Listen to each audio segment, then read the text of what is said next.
Let's be brutally honest, the question of accepting Palestinian refugees from Gaza has split Britain down the middle, exposing a clash between our compassion and our security fears. On one side, some see the suffering and insist Britain has a moral duty to help.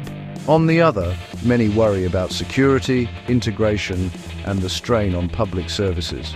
This isn't an abstract debate, it's happening in homes, pubs, and online, with people reaching wildly different conclusions.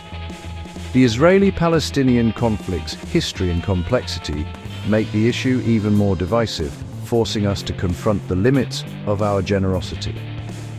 Those urging caution aren't heartless, they're asking tough, pragmatic questions about vetting and long-term impact.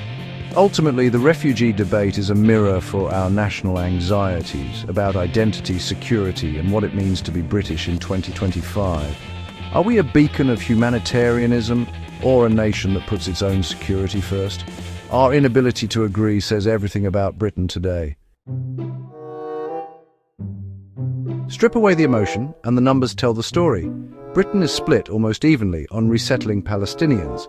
39% support, 38% oppose. Compare that to Ukraine, where 76% backed taking in refugees.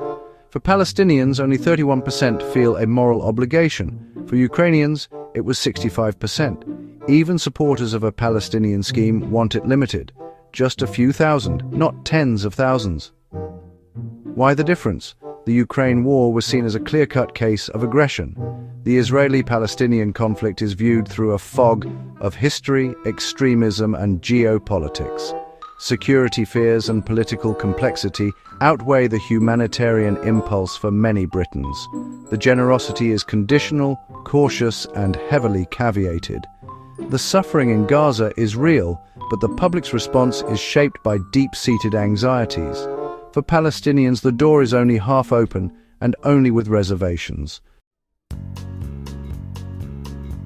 In Parliament, the debate narrows to one core issue: security.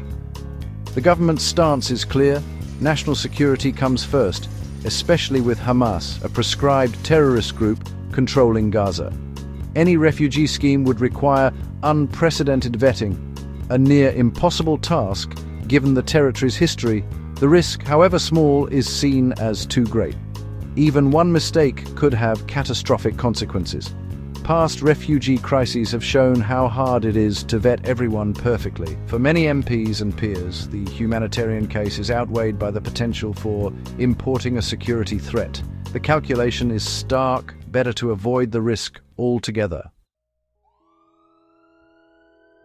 Distrust of the UN agency UNRWA is now central to the debate. In Parliament, many allege that UNRWA is compromised by Hamas, undermining its neutrality and credibility. The UK government has voiced alarm over claims of UNRWA staff involvement in attacks, fueling calls to dismantle the agency and transfer its functions to other UN bodies. Critics argue UNRWA perpetuates the crisis, inflates refugee numbers, and promotes a political agenda. For many policymakers, this deep distrust makes any large-scale refugee scheme coordinated through UNRWA a non-starter.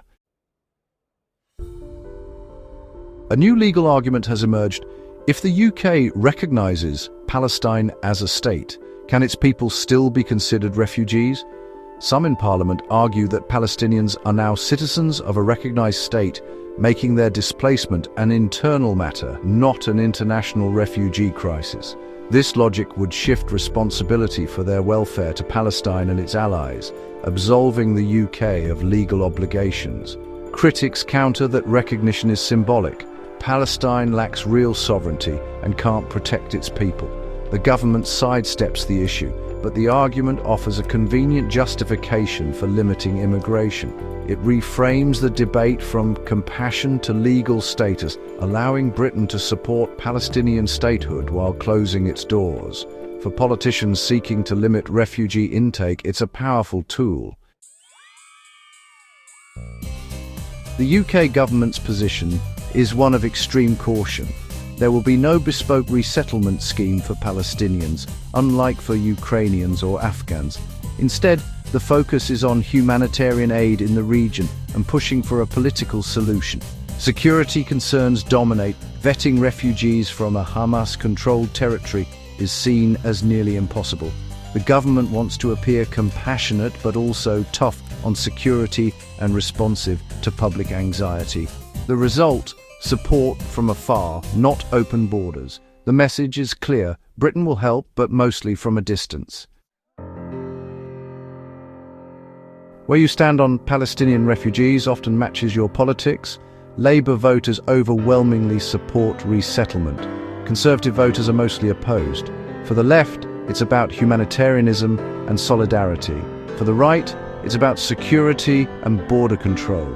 Sympathy for Palestinians or Israelis also predicts your stance. Those who side with Palestinians back resettlement, those who side with Israel do not. The issue is a perfect storm of Britain's divisions, immigration, security, and our global role. The government's cautious approach reflects this split.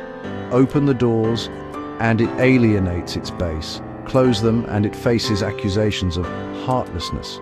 The result is paralysis and distance. Britain remains divided, unable to agree on who we are or who we're responsible for.